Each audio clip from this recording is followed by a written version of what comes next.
முஸ்லிம்களுக்குள் சுருக்கி கொண்டதுதான் முஸ்லிம்கள் செய்த ஒரு மாபெரும் பிழை.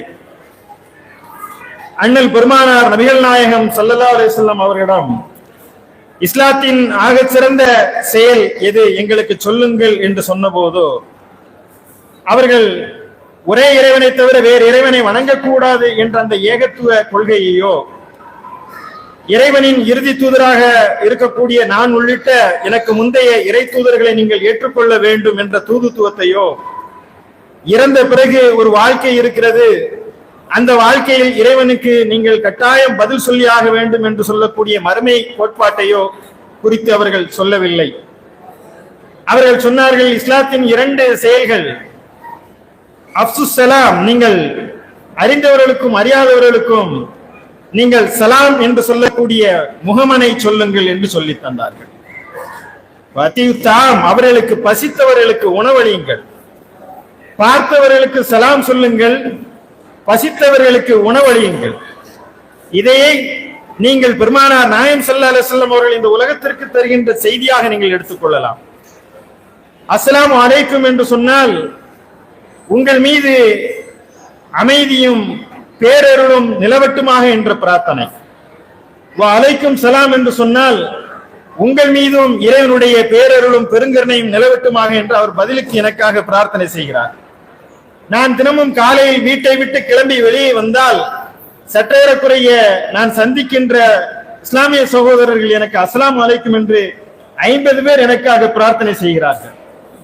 நீங்கள் இறைவன் உங்களுக்கு அருள் பொழியட்டும் என்று பிரார்த்தனை செய்கிறார்கள், நானும் அவர்களுக்காக பிரார்த்தனை செய்கிறேன் என்று சொன்னால் இந்த உலகம் அமைதி நிறைந்ததாக இருக்க வேண்டும், அருள் நிறைந்ததாக இருக்க வேண்டும் என்பதனாலதான் அவர்கள் அகிலத்தின் அருட்கொடையாக அவர்கள் அனுப்பப்பட்டிருக்கின்றார்கள். எனவேதான் பசி இல்லாத உலகம், அமைதி நிறைந்த உலகம், சாந்தி நிறைந்த ஒரு உலகத்தை படைக்க வேண்டும் என்பதற்காக, சமைத்து காட்ட வேண்டும் என்பதற்காக இறைவன் இறை தூதர்களை அனுப்பினான். அந்த இறை தூதரின் பட்டியலிலே இறுதி வரிசையில் வந்தவர்கள் தான் பெருமானார் நபிகள் நாயகம் ஸல்லல்லாஹு அலைஹி வஸல்லம் அவர்கள். ஆனால் நாம் நபிகள் நாயகம் ஸல்லல்லாஹு அலைஹி வஸல்லம் அவர்களை இறை தூதர் என்ற அந்தஸ்தில் அறிமுகப்படுத்துவதிலே மிகவும் பின்தங்கி இருப்பதாகவே நான் கருதுகிறேன். எனக்கு முன்பாக பேசிய அன்னை பர்வதமா மெட்ரிகுலேஷன் பள்ளியுடைய பெரம்பலூருடைய தாளாளர் கணேசன் ஐயா அவர்கள் பேசும்போது முகமதியர் என்ற ஒரு வார்த்தையை குறிப்பிட்டார். எனக்கு வியப்பாக இருந்தது. பிழை அவர் மீது இல்லை, இங்கே இருக்கக்கூடிய முஸ்லிம்கள் எங்கள் மீது பிழையாக இருக்கிறது. நாங்கள் இஸ்லாத்தை சரிவர இந்த மண்ணிலே எடுத்து வைப்பதிலே குறையாக இருக்கிறோம் என்பதை உணர்ந்து கொள்ள வேண்டிய ஒரு இடம் அது. ஒவ்வொருவரும் தான் கொண்டு வந்த பெயரிலே மனம் நிறுவப்பட வேண்டும். உலகத்தில் இருக்கக்கூடிய தங்களை முன்னிறுத்திக் கொள்ள வேண்டும் என்று சொல்வார்கள். அதனால்தான் பாரதி கூட முகமதியர் என்று எழுதுவார். ஆனால் முகமதிய மதம் என்று ஒன்றும் இல்லை. நாங்கள் முகமது நபியை கடவுளாக ஏற்றுக்கொள்ளவில்லை. முகமது நபி அவர்கள் இந்த இஸ்லாத்தை அறிமுகப்படுத்தி முதலாக கொண்டு வந்தவரும் அல்ல. இறைவன் தான் இந்த இறை மார்க்கத்தை அருளினான். எனவேதான் முதல் மனிதரான ஆதமை முதல் இறை தூதராக படைத்தான். முதல் மனிதரே முதல் தூதர். அந்த தூதரிலிருந்து தொடங்கி இறுதி தூதராக பெருமானார் நபிகள் நாயகம் ஸல்லல்லாஹு அலைஹி வஸல்லம் அவர்கள் இருக்கின்றார்கள். எனவே இங்கு முகமதிய மதம் என்று ஒன்று இல்லை. நாங்கள் எல்லாம் முகமதியர்கள் அல்ல.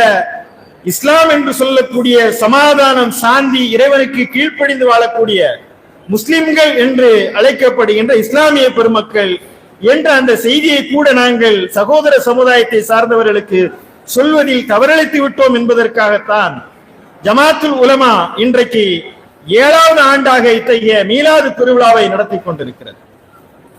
இது மிக முக்கியமான ஒரு முன்னெடுப்பு. மாநில ஜமாத்துல் உலமாவிற்கும் அரியலூர் பெரம்பலூர் மாவட்ட ஜமாத்துல் உலமாவிற்கும் என்னுடைய இதயம் நிறைந்த வாழ்த்துக்களையும் பாராட்டையும் நன்றியையும் நான் தெரிவித்துக் கொள்கிறேன். இது வெறும் உபசரிப்பு நன்றி அல்ல, என் உள்ளத்திலிருந்து எழுகின்ற நன்றி. ஏனென்று சொன்னால் இந்த பன்மை சமூகத்திலே பெருமானார் நபிகள் நாயகம் ஸல்லல்லாஹு அலைஹி வஸல்லம் அவர்களுடைய வாழ்வை எடுத்து வைப்பதற்கு, அறிமுகப்படுத்துவதற்கு ஒரு அற்புதமான ஒரு சந்தர்ப்பத்தை தமிழ்நாடு நமக்கு வழங்கி இருக்கிறது. இது வேறு எந்த மாநிலத்திலும் சாத்தியப்படாத, வட மாநிலங்களில் எல்லாம் நிகழ்த்த முடியாத ஒரு நிகழ்வை சகோதர சமுதாய சொந்தங்களை அழைத்து பாதிரியார்களையும் சாமியார்களையும் கல்வி தந்தையையும் இங்க இருக்கக்கூடிய தொப்புள் கொடி உறவுகளை அழைத்து நபி பெருமானாருக்கு விழா எடுக்கக்கூடிய ஒரு அற்புதமான மண் இந்த தமிழ் மண் என்பதனால்தான் இந்த விழாவை இங்கே நடத்தி கொண்டிருக்கிறோம். இங்கே பேசும்போது குறிப்பிட்டு காட்டினார்கள், இது இந்த 7 ஆண்டுகளாக அல்ல, 10 ஆண்டு 15 ஆண்டுகளாக இந்தியாவுடைய தேவையை அறிந்து நடத்தப்படுகிறோம் என்று. இல்லை, 1989 ஆண்டு வேலூரிலே ஜமாத் இஸ்லாமி ஹிந்த் நடத்திய மீலாது கூட்டத்திலே அன்றைக்கு பொதிகை தொலைக்காட்சியினுடைய செய்தி வாசிப்பாளராக இருந்த கவிஞர் ஈரோடு தமிழன்மன் அவர்கள் பெருமானார் நபிகள் நாயகம் அவருடைய பெருவாழ்வை போற்றி புகழ்ந்து உரை நிகழ்த்தினார். அது என்னை கவர்ந்த பெருமானார் என்ற பெயரில் ஒரு நூலாகவும் இஸ்லாமிய நிறுவனம் ட்ரஸ்ட் IFT வெளியிட்டு இருக்கிறது. இந்த 1989 தான் இந்த மீலாது கூட்டம் நடந்ததா என்றால் இல்லை. 1978 கும்பகோணத்திலே தமிழறிஞர் கியாபே விஸ்வநாதம் அவர்கள் மீலாது கூட்டத்திலே பேசுகிறார். மீலாது கூட்டத்திலே பேசும்போது அங்கே இருக்கக்கூடிய தோழர்கள் கேட்டார்கள் கியாபே விஸ்வநாதம் அவர்களிடம், ஐயா, நீங்கள் நபிகளாருடைய விழாவிலே கலந்து கொள்கிறீர்களே ஏன் என்று கேட்டபோது அவர் சொன்னார், 1928 திருச்சி பெரிய கடை வீதியிலே நடந்த மீலாது கூட்டத்திலே நான் இதற்கான விளக்கத்தை சொல்லி இருக்கிறேன் என்று சொல்கிறார். அப்படியானால் 1928 மீலாது விழா தொடங்கி இருக்கிறதா என்றால் இல்லை. 1908 ஆண்டு பொட்டல்புதூர் அருகே ரவணசமுத்திரத்திலே மகாகவி பாரதியார் அவர்கள் முகமதியர் இந்து கூட்டு விருந்து என்று அழைத்து இஸ்லாத்துடைய அரும்பெரிய செய்திகளை சமய நல்லிணக்க மீலாது விழாவை 1908 ஆண்டிலே பாரதியார் நடத்திருக்கிறார் என்ற செய்தியை நான் பார்க்கிறேன். பாரதி பேசுகிறார், நபிகள் நாயகம் ஒரு மகாபுருஷர், நபிகள் நாயகம் ஒரு லௌகீக பண்டிதை, நபிகள் நாயகம் மானுட குலத்தினுடைய ஒரு மகத்தான மாணிக்க பேரொளி என்று எழுதுகிறார். பாரதி மாத்திரமல்ல, இங்கே இருக்கக்கூடிய அதை தொன்றும் தொட்டும் அடர்ந்த தமிழ் மண்ணிலே பெரியார் அவர்களை இன்றைக்கு கடவுள் மறுப்பாளர்களாக பெரியாரிய உணவாளர்கள் அறிவோம் நீங்க வேண்டும் என்று சொன்னால் இஸ்லாம் தான் நன்மருந்து. நீங்க இஸ்லாத்தை ஏற்றுக்கொண்டால் அடுத்த 5 நிமிடத்திலே உங்களுடைய சாதிய அழுக்குகள் எல்லாம் அகன்று. மீலாது விழாக்களிலே பெரியார் பேசினார். அந்த பாரம்பரியத்தை தான் அறிஞர் அண்ணா எடுத்து காட்டுகிறார். அரசியலை தாண்டி என்னை ஆற்றுப்படுத்திக் கொள்வதற்கு 2 மேடைகள் எனக்கு தேவைப்படுகிறது. ஒன்று இலக்கிய மேடைகள், இன்னொன்று மீலாது மேடைகள். அறிஞர் அண்ணாவும் கலைஞரும் சந்தித்துக் கொண்ட முதல் மேடை திருவாரூரில் நடந்த மீலாது மேடையில் தான் கலைஞரும் அண்ணாவும் சந்தித்தார்கள் என்பது வரலாறு. அதை தொடர்ந்து இன்றைக்கு திராவிட பேச்சாளர்களாக இருக்கக்கூடிய பலர் பெருமானார் நபிகள் நாயகம் ஸல்லல்லாஹு அலைஹி வஸல்லம் அவர்களை வியந்து போற்றிருக்கக்கூடிய ஒரு பெரும் பாங்கு இந்த மண்ணிலே நிகழ்ந்து வந்திருக்கிறது. ஆனால் அந்த மரபு இன்றைக்கு அறுபட்டு போயிருக்கின்ற அல்லது குறைந்து போயிருக்கின்ற இந்த சமயத்திலே ஜமாத்துல் உலமா இத்தகைய மீலாது விழாக்களின் மூலமாக எல்லோரும் இந்த மண்ணிலே இணைந்திருந்து இந்த மண்ணினுடைய நல்லிணக்கத்தை காப்பதற்கும் ஒருவர் அறிந்து கொள்ள வேண்டும் என்பதற்காக அந்த பாரம்பரியத்தை மீண்டும் கட்டியெழுப்புவதற்காக அவர்கள் இந்த மீலாது மேடைகளை இங்கே எழுப்பி இருக்கிறார்கள். அவர்களை நான் அதனால்தான் உள்ளத்திலிருந்து நான் பாராட்டுகிறேன் என்று சொன்னேன்.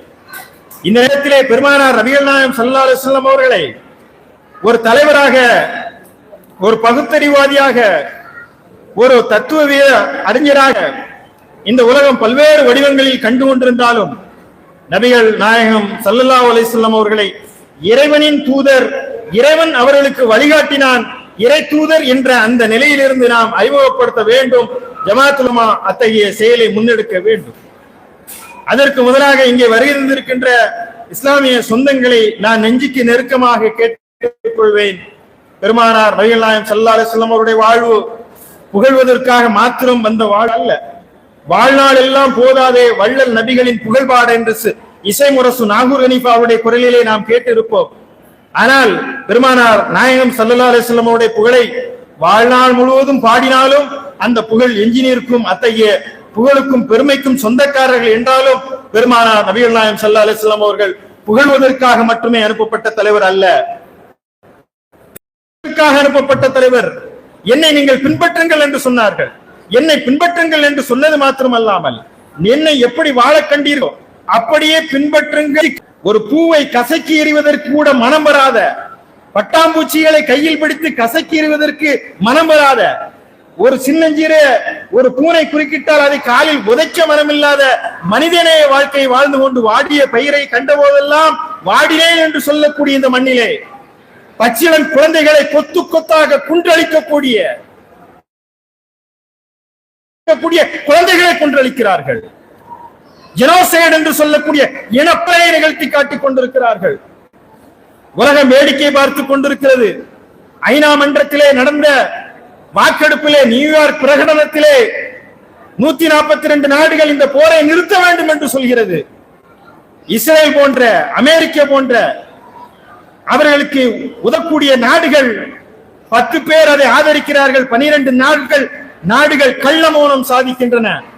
142 நாடுகள் வாக்களித்தும் அந்த போரை நிறுத்த முடியவில்லை என்று சொன்னால், அமெரிக்கா வீட்டோ பவரை பயன்படுத்தி 6வது முறையாக இந்த யுத்தத்தை நிறுத்துவதற்கு தடை செய்கிறது என்று சொன்னால், இந்த மனித குலத்தினுடைய எதிரி யார் என்பதை இந்த உலகம் அடையாளம் கண்டுகொள்ள வேண்டும். இந்தியா இவ்வளவு நாளும் மௌனமாக, நடுநிலை என்ற பெயரில் மௌனமாக இருந்து இப்போது அந்த மௌனத்தை கலைக்கக்கூடிய விதமாக இந்த வாக்கெடுப்பிலே இந்தியா கலந்து கொண்டதற்காக இந்தியாவிற்கு நாம் இந்தியர்கள் என்று சொல்வதிலே சற்று ஆறுதல் அடைகிறோம், பெருமை அடைகிறோம். இந்த அறம் தொடர வேண்டும். அந்த பலஸ்தீனத்திலே நடக்கக்கூடிய அந்த இனப்படுகொலை நிறுத்தப்பட வேண்டும். அந்த மக்கள் என்ன காரணத்திற்காக அவர்கள் இந்த யுத்தத்தை நிகழ்த்தி கொண்டிருக்கிறார்கள்? அவர்களுடைய அந்த மனிதநேய அறத்தை, அவர்களுடைய மனிதநேய மாண்பை அவர்கள் எந்த புள்ளியிலிருந்து இந்த போரை பார்க்கிறார்கள் என்பதற்கான ஒரு எளிய உதாரணத்தை நீங்கள் விளங்கிக் கொள்ள வேண்டும். பெருமானார் நபிகள் நாயகம் ஸல்லல்லாஹு அலைஹி வஸல்லம் அவர்கள் தாயிஃப் நகரத்திலே வந்தபோது, செய்தியை எடுத்து சொல்ல சென்ற போது, அழைப்பு பணிக்காக சென்ற போது, அங்கே இருக்கக்கூடிய மக்கள் கல்லால் அடித்தார்கள், ரத்தம் சொட்டியது, தொல்லைக்கு உள்ளாயினார்கள். அப்போது பெருமானாரிடம் வானவர் ஜிப்ரீல் அலைஹிஸ்ஸலாம் அவர்கள் வருகிறார்கள். பெருமானாரே, நாயகமே, உங்களை தொல்லைப்படுத்தியவர்கள், ஒரு நபியின் மேனியில் இருந்து ரத்தத்தை வடிய வைத்தவர்களை அழித்து விடுவதற்கு நீங்கள் சம்மதம் என்று சொன்னால் இந்த மக்களை இரு மலைகளுக்கிடையே அழித்து விடுகிறேன் என்று சொன்ன போது பெருமானார் நாயகம் ஸல்லல்லாஹு அலைஹி வஸல்லம் அவர்கள் சொன்னார்கள், இல்லை, அந்த மக்களை அழித்து விடாதீர்கள் என்று சொன்னார்கள். இனி பிறக்க போகின்ற ஒரு குழந்தை கூட என் பொருட்டால் செத்துவிடக் கூடாது என்று உலகத்துக்கு பெருமையாக கருணை வடிவமாக திறந்தவர்கள் பெருமானார் நாயகம் ஸல்லல்லாஹு அலைஹி வஸல்லம் அவர்கள். ஆனால் பிறந்த குழந்தைகளை அழிக்கின்ற இந்த இனப்படுகொலையாளர்கள் எப்படி என்பதை பார்க்க வேண்டும். எனவேதான் ஹமாஸ் என்ற போராளிகள் இன்றைக்கு தீவிரவாதிகளாக அறியப்படுகிறார்கள்.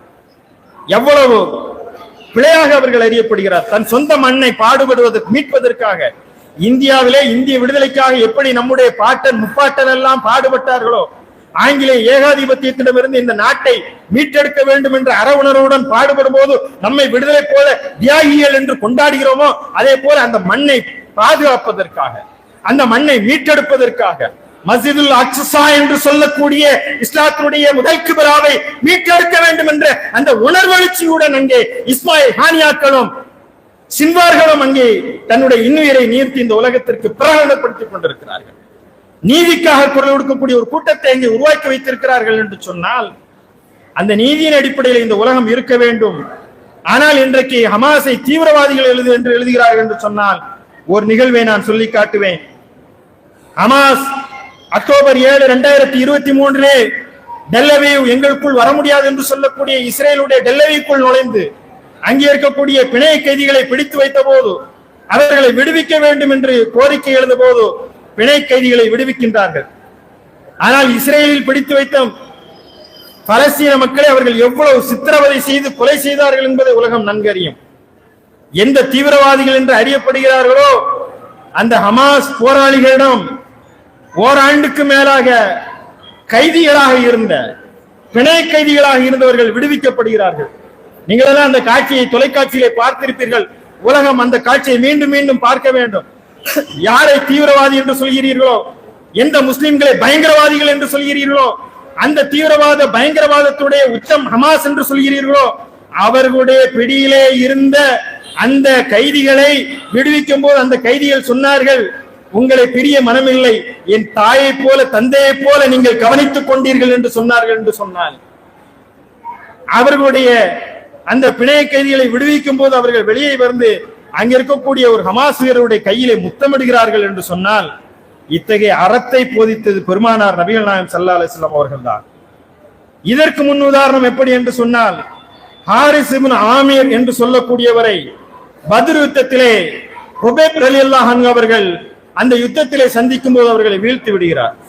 ஹாரிஸ் இப்னு ஆமீருடைய படுகொலைக்காக பழிவாங்க வேண்டும் என்று காத்திருந்த ஹாரிஸ் குலத்தினார் ஹுபைப் ரலியல்லாஹு அவர்களை ஒரு முறை நயவஞ்சமாக அவர்களை மலையிலிருந்து வந்தவர்களை சமாதானம் பேசுகிறோம் என்று சொல்லி அவர்களை சிறைப்படுத்தி விடுகிறார்கள்.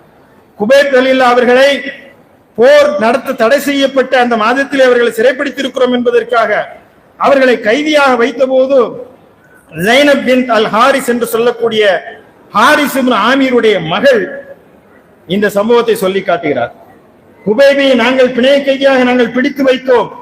ஹுபைப் பிணை கைதியாக இருந்தபோது எங்கள் வீட்டிலே அவர் தன்னுடைய முகத்தை தன்னுடைய உறுப்புகளில் இருக்கக்கூடிய முடியை சரி செய்ய வேண்டும் என்று எங்களிடம் கத்தியை கேட்டார். நாங்கள் கொடுத்து விட்டோம். ஒரு கைதி கையில கத்தியை வைத்திருக்கும் போது எங்களுடைய பிள்ளை வேகமாக தவழ்ந்து சென்று அந்த கைதியுடைய மடியில் உட்கார்ந்து இருக்கிறது. இந்த காட்சியை கொஞ்சம் கற்பனை செய்து பாருங்கள். சிறைப்பிடிக்கப்பட்ட ஒரு கைதி கையில கத்தியை வச்சிருந்து அந்த பிள்ளை வந்து என்ன செய்வோம், அந்த குழந்தை கையில கத்தியை வைத்துக் கொண்டு இந்த குழந்தையை விடுவிக்கிறீங்களா இல்லையான்னு கேட்போம். ஆனால் ஹுபைப் ரலியல்லாஹு அவர்கள் அந்த பெண்மணியை பார்த்து பயப்படாதீர்கள், ஒரு காலமும் நாங்கள் இந்த தவறை செய்ய மாட்டோம் என்று சொன்னார்கள். அப்படிப்பட்ட அவர்கள் இஸ்லாத்தை பின்னால் ஏற்றுக்கொண்டப்பட்ட அந்த ஜைனப் பின்த் அல் ஹாரிஸ் அவர்கள் சொல்கிறார்கள், ஹுபைபை போன்ற ஒரு சிறந்த கைதியை நாங்கள் பார்க்கவில்லை என்று. ஏன் இந்த நிகழ்வை இங்கே சுட்டி காட்டுகிறேன் என்று சொன்னால், பெருமானார் நபிகள் நாயகம் ஸல்லல்லாஹு அலைஹி வஸல்லம் அவர்கள் எப்படிப்பட்ட ஒரு மனிதநேயம் மிக்க, எப்படி ஒரு அறம் சார்ந்த, எப்படி ஒரு நீதம் சார்ந்த ஒரு சமுதாயத்தை உருவாக்க வேண்டும் என்று குபைபை உருவாக்கினார்கள். அந்த குபைபினுடைய பாரம்பரியத்தில் இருந்துதான் ஹமாஸ் போராளிகள் இன்றைக்கு எடுத்துக்கொண்டார்கள். நேரத்தினுடைய அருமைகளில் சில செய்திகளை நான் சொல்லுவதற்கு நேரம் அனுமதிக்கவில்லை. முடிந்தால் நீங்கள் இமான் ரிட்லி என்று நீங்கள் கூகுளிலே சென்று சர்ச் செய்து பாருங்கள். தாலிபான்கள் உலகத்தினுடைய மிகப்பெரிய தீவிரவாதிகள் என்று சொல்லப்படுகிற தாலிபான்களை குறித்து இன்றைக்கு கற்பிதம் செய்யப்படுகிறது. ஆனால் தாலிபான்களை ஆய்வு செய்ய வேண்டும் என்று சொல்லி இவான் ரிட்லி என்று சொல்லக்கூடிய ஒரு பத்திரிகையாளர் அங்கே செல்ல போது தாலிபான்களுடைய பிடியிலே இவான் ரிட்லி மாட்டிக் கொள்கிறார். தாலிபான் யாரு? அயோக்கியர்கள், அரக்கர்கள், பெண்களை கொல்பவர்கள் என்ற அந்த சித்திரம். ஆனால் இவான் ரிட்லி அவர்களுடன் பழகும் போது அவர்களுடைய நற்குணத்தை பார்த்து மீண்டும் வரும்போது இவான் ரிட்லி சொல்கிறார், இவர்களை போல மனிதநேயமிக்க தாலிபான்களை போன்று மனிதநேயர்களை நான் பார்த்ததில்லை, நான் இஸ்லாத்தை ஏற்றுக்கொள்கிறேன் என்று இவான் ரிட்லி இஸ்லாத்தை ஏற்றுக்கொள்கிறார்.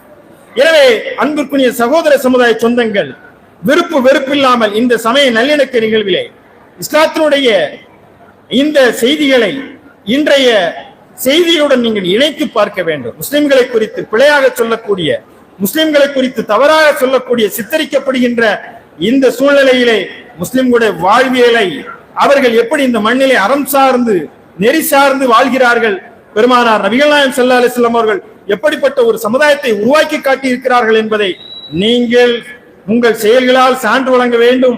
அதைத்தான் இங்கே பேசிய தனலட்சுமி கல்வி நிறுவனங்களுடைய தாளராகட்டும், இங்கே எனக்கு முன்பு பேசிய ஆசிரியர் பிறந்தைகளாகட்டும், இங்கே வருகை தந்திருக்கின்ற சகோதர சமுதாய சொந்தங்கள் எல்லாம் சொன்னார்கள், முஸ்லிம்கள் எங்களுக்கு தொப்புள் கொடி சொந்தங்களாக நண்பர்களாக இருக்கிறார்கள் என்று. இந்த உறவும் இந்த நெருக்கமும் இந்த இணக்கமும் இந்த மண்ணில் தொடர வேண்டும். அதற்காக ஜமாத்துல் உலமா இத்தகைய ஒரு அருமையான முன்னெடுப்பை மேற்கொண்டிருக்கிறது. இந்த சமய நல்லிணக்க மீளாத விழாக்கள் தொடர வேண்டும். நம்முடைய அன்பையும் நம்முடைய பாசத்தையும் பெருக்கிக் கொள்வதுடன் நம்முடைய உண்மை நிலையை இந்த மக்கள் மன்றத்திலே எடுத்து வைப்பதற்கான ஒரு நீதி மிகுந்த மேடையாக இந்த மீளாது மேடைகள் பயன்பெற வேண்டும் என்று கூறி இந்த அருமையான நிகழ்வை ஒருங்கிணைத்து எங்களை அழைத்து சிறப்பு சேர்த்த ஜமாத்துல் உலமா அரியலூர் பெரம்பலூர் மாவட்ட ஆலிம் பெருந்தைகளுக்கு என்னுடைய நன்றியை தெரிவித்து விடைபெறுகிறேன். வாஹிர் தவான் அல்ஹம்துலில்லாஹி ரப்பில் ஆலமீன். அஸ்ஸலாமு அலைக்கும் வரஹ்மத்துல்லாஹி தஆலா வபரகாத்துஹு.